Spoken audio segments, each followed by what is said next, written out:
अब देखो देखो ये जो चैप्टर है, इस चैप्टर का जो शुरुआत है वो हुई कहाँ से। आप लोगों को बहुत बार आप लोगों ने देखा होगा कि आप लोग जब पहाड़ पे चढ़ते हो, एक पहाड़ है उस पर आप लोग चढ़ रहे हो तो आपको बहुत थकान फील होती है, लेकिन उतरते टाइम आपको इतनी थकान फील नहीं होती।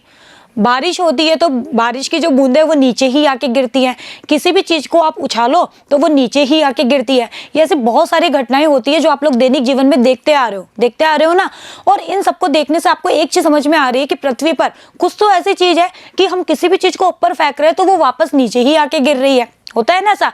यानी कि यहाँ पर एक बल काम करता है जिसे हम कहते हैं गुरुत्वाकर्षण बल, और इसी की वजह से ही आप कोई भी चीज ऊपर फेंको वो आपस लौट के पृथ्वी पे आती ही है, हवा में तो नहीं रहती ना।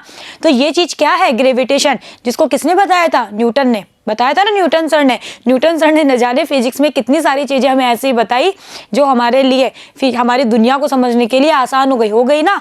जो घटनाएं हम लोग देख तो रहे थे लेकिन समझ नहीं पा रहे थे, वो हमें आसानी से समझ में आ गई। तो देखो सबसे पहले लगभग आज से अगर हम बात करें तो लगभग 2000 वर्ष पूर्व सबसे पहले एक टॉलमी नाम के साइंटिस्ट आए थे। उन्होंने अपना एक मॉडल प्रस्तुत किया था जिसे कहा जाता है भूकेंद्रीय मॉडल।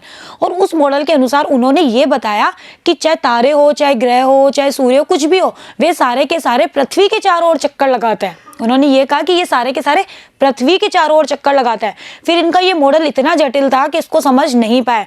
फिर उसके ही कुछ सालों बाद में हमारे आर्यभट्ट आए। आर्यभट्ट का नाम तो आप लोगों ने बहुत सुना होगा, ठीक है। आर्यभट्ट जो आए उन्होंने अपना सूर्य केंद्रीय मॉडल प्रस्तुत किया। कौन सा मॉडल प्रस्तुत किया, सूर्य केंद्रीय मॉडल। और इसके अनुसार उन्होंने ये बताया कि सूर्य जो होता है वो केंद्र पर स्थित होता है। मतलब ये कि सूर्य जो होता है वो सारे ग्रह उपग्रह इन सबका केंद्र होता है। फिर उसके बाद में और भी बहुत सारे साइंटिस्ट आए, जैसे कोपरनिकस आए, गैलीलियो आए, इन सब ने अपने अलग अलग मॉडल प्रस्तुत किए। फिर आए केपलर, और केपलर ने ग्रह उपग्रह इनकी गतियों के बारे में बताने के लिए अपने 3 नियम दिए। उन्हीं 3 नियम को हम यहाँ पर स्टडी करने वाले हैं। और आप लोगों को मैं एक चीज़ और बता दूं कि केपलर के इन्हीं नियमों का यूज़ करके न्यूटन ने अपना गुरुत्वाकर्षण का सार्वत्रिक नियम बताया। उसे केपलर के ये 3 नियम ऑलरेडी पता थे, बस केपलर वहां तक नहीं पहुंच पाए जहां तक न्यूटन पहुंच गए। और न्यूटन ने अपना ग्रेविटेशन का लॉ दिया और उसी से वो फेमस हो गए। ओके बच्चों, तो पहले हम केपलर्स के नियम जानेंगे, देन हम लोग पढ़ेंगे हमारे गुरुत्वाकर्षण के बारे में। अब देखो केपलर के जो 3 नियम है उन्होंने ग्रहों की गति के लिए दिए थे। ग्रह उपग्रह इनकी जो गति होती है इनके लिए इन्होंने अपने 3 नियम दिए।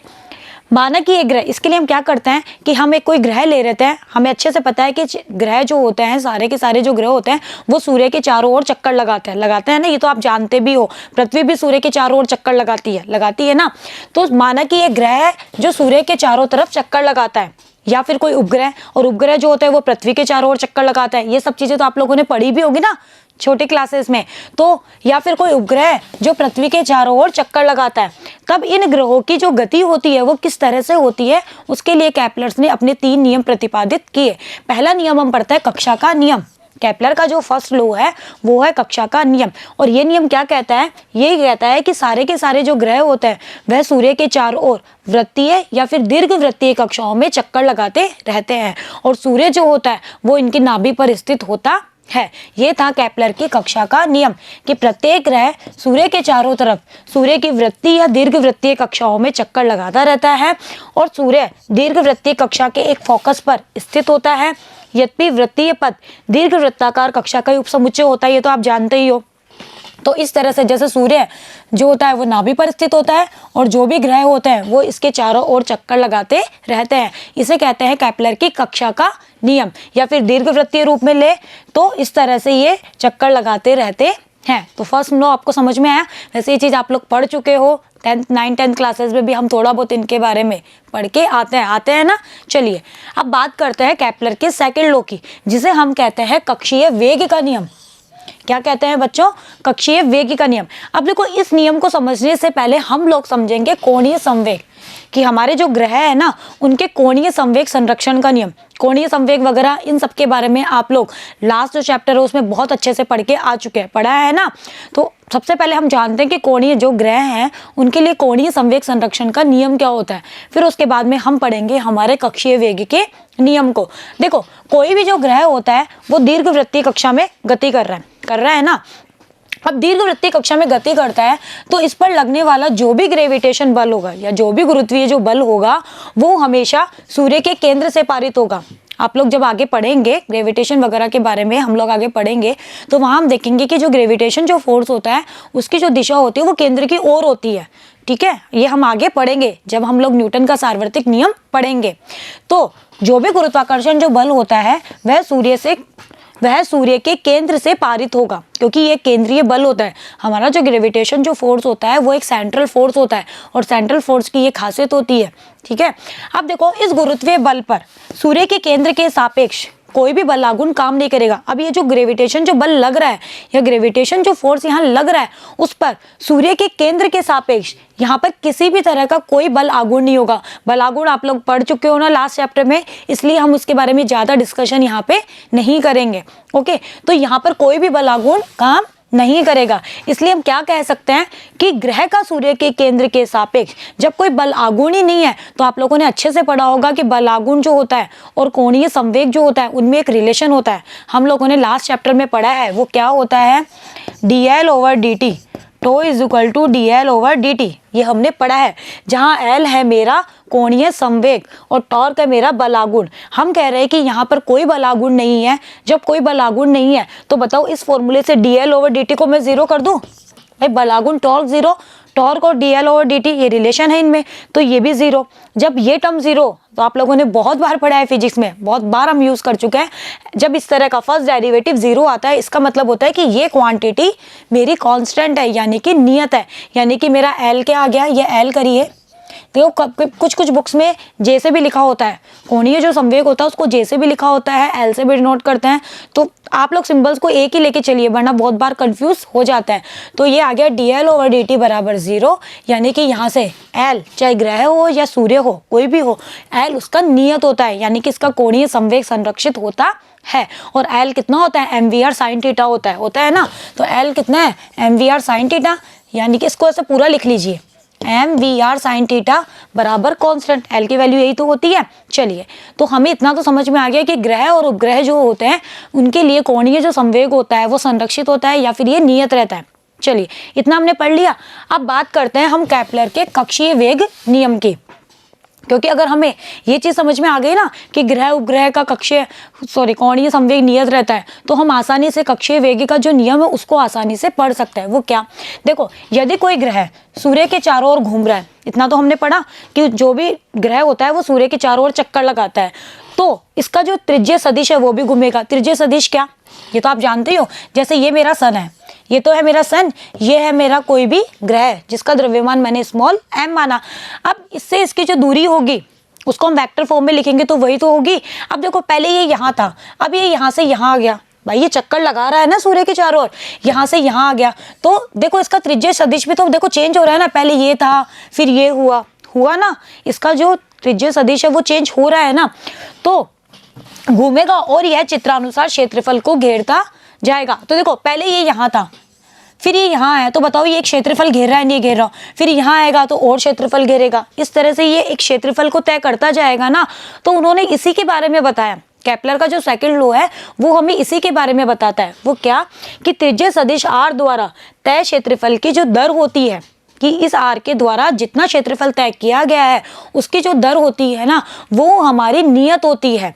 यानी कि माना कि कोई ग्रह सूर्य के चारों ओर घूर्णन कर रहा है और इसका जो वेग है वो हमने v मान लिया किसी समय, तो त्रिज्य सदिश r और v के मध्य हमने एंगल ले लिया थीटा।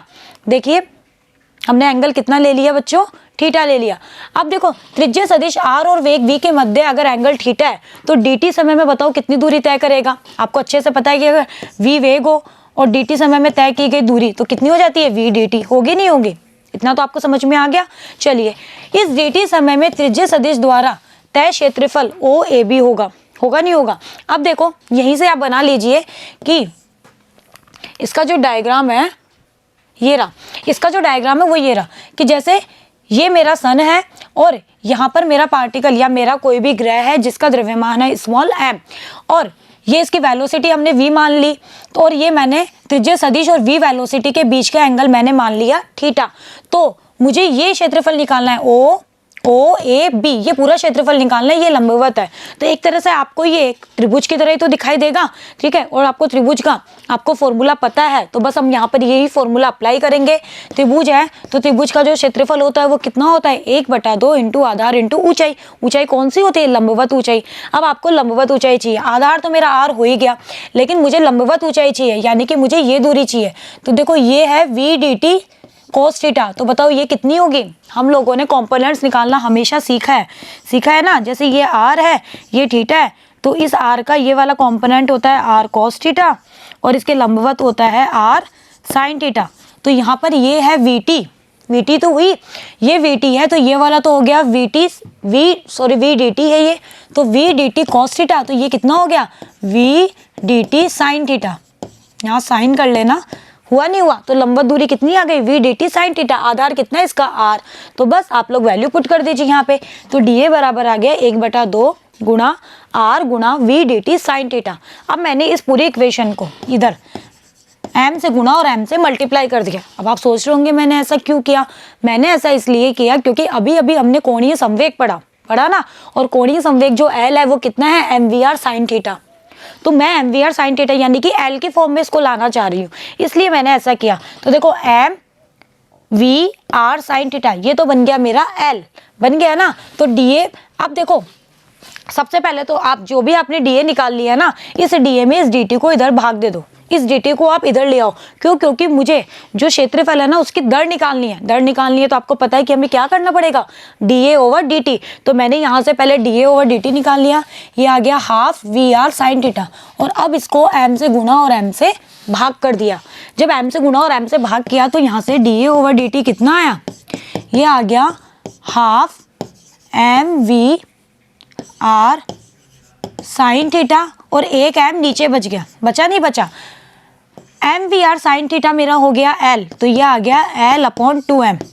dA ओवर dt कितना आ गया, L/2m।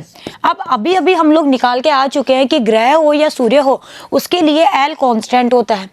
कोई भी ग्रह होगा उसका द्रव्यमान तो हमेशा कांस्टेंट ही रहेगा, 2 भी कांस्टेंट। तो बताओ ये पूरी की पूरी क्वांटिटी कांस्टेंट आई नहीं आई, आई ना।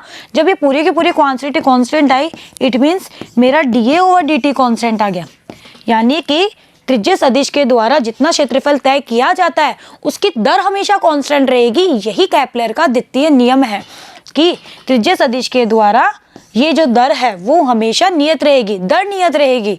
ओके, तो यहाँ से यही मेरे केपलर का क्या है बच्चों, सेकंड लॉ। मतलब कुल मिला के बात इतनी सी है कि अगर ये इधर पहुंच गया, तो अगर इधर के द्वारा ये क्षेत्रफल तय किया गया है तो इसकी दर और इसकी दर समान रहेगी। कौन सी दर, त्रिज्य सदिश द्वारा तय किए गए क्षेत्रफल की जो दर है वो हमेशा समान रहती है। इसे ही कहते हैं केपलर का सेकंड लॉ या फिर केपलर का कक्षीय वेग का नियम। ओके बच्चों, चलिए अब देखो, अतः त्रिज्य सदिश द्वारा तय क्षेत्रफल की दर नियत रहती है। ग्रह को सूर्य से मिलाने वाली रेखा समान समय अंतराल में समान क्षेत्रफल प्रस्तावित करती है, मतलब समान समय अंतराल में समान क्षेत्रफल होता है। इस प्रकार ग्रह की जो क्षेत्रीय जो चाल होती है, एरियल स्पीड, वो हमारी नियत रहती है। इसको एरियल स्पीड भी कहते हैं। तो ये हमारी क्या रहती है बच्चों, नियत रहती है। तो आपको केपलर का पहला और दूसरा नियम आसानी से समझ में आया। चलिए, पहला नियम तो क्या था कि सारे के सारे जो ग्रह होते हैं वो सूर्य के चारों ओर चक्कर लगाते हैं, और जो सूर्य होता है सूर्य के चारों ओर उसकी वृत्ताकार या दीर्घ वृत्ताकार कक्षाओं में चक्कर लगाते हैं, और सूर्य इनकी नाभि के ऊपर स्थित होता है।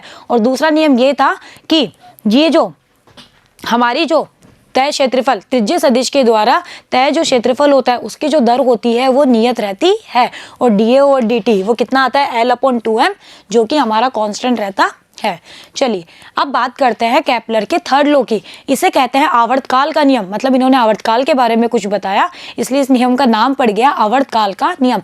अब केपलर का जो थर्ड नियम है वो ये है कि टी स्क्वायर जो होता है वो प्रोपोर्शनल टू आर क्यूब होता है। क्या होता है, t square proportional to r cube. ये है मेरे केपलर का थर्ड नियम, जहाँ टी जो होता है वो आपका परिक्रमण काल होता है, और आर जो होती है वो सूर्य से ग्रह के बीच की दूरी होती है। तो बस यहीं से आप लोग थर्ड नियम की परिभाषा भी बना सकते हैं।